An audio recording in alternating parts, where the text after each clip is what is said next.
John Witherspoon Scott came to Oxford as an early Miami University faculty member. His daughter Caroline was born here, and she would later go on to become the First Lady to President Benjamin Harrison. The people of Oxford looked to Scott to begin a women's college in Oxford. This building wasn't as big as what it is now.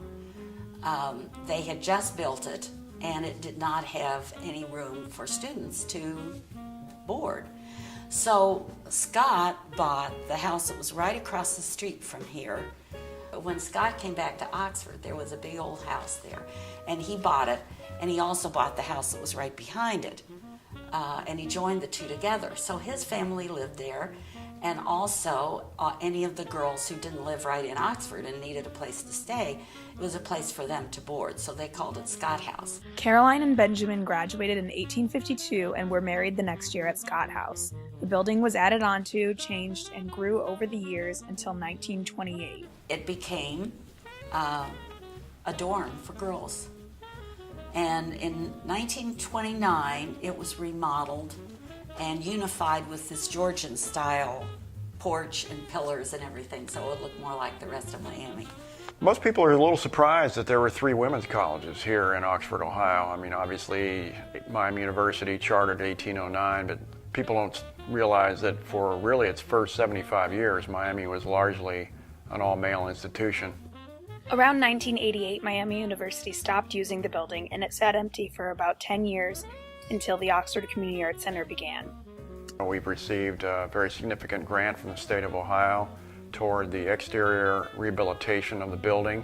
This will complement local fundraising efforts. We have a very generous community here in Oxford who have gifted a great deal of money and made pledges toward the exterior rehabilitation. In 2005, the Arts Center began Phase 1 renovations, which added an elevator and a fire and sprinkler system and brought the building up to current electrical code. Phase 2 included first floor renovations, window replacements, and an air conditioning system. Phase 3 has recently been funded and will restore the facade of the building to its 1929 image and add a park to the west side. Until we opened our doors, there was no place for community members to produce their art, whatever it may be. The university obviously has wonderful arts programming, and but that's geared primarily towards students, and it was difficult for community to access, to participate, to actually create. Partnerships with other organizations are very important to this nonprofit organization. DeFleur's Garden Club took over the landscaping in the mid-2000s. They have continued to redesign and maintain it, giving it a beautiful face and saving OCAC time and money. We have an art shop, and it's a co-op shop, so that means that local artists are in this shop as an organization. People are surprised when they come in at almost any time of the day or night and find activities going on. Even though something that they're involved in is happening, they're surprised that there are so many things. And oftentimes there's several, 2, 3, or 4 different events happening at the same time. Today at the Oxford Community Arts Center, you'll find classes for children and adults, theater programs, concerts, and plenty of other community arts programs. One of the favorite events is Second Friday, where on the second Friday of every month, they hold a gallery opening with food and refreshments as well as a concert at the end of the night. Because it gives a chance for people to come in after a long work week and relax, usually visit some of the art that's on view here in the galleries at the Arts Center, and mix and mingle with people, in the artists themselves, and also people in the community. And it seems to be growing every year. My favorites obviously are the children's programs, from after-school art to our writing classes that we have for children and our dance classes.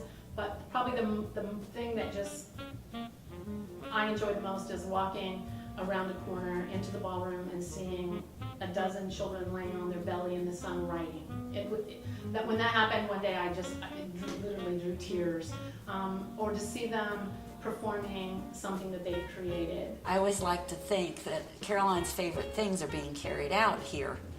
The music, the art, the concerts, the plays, because she also loved drama and literature, and she loved gardening as well, and her favorite things to paint were flowers that she grew.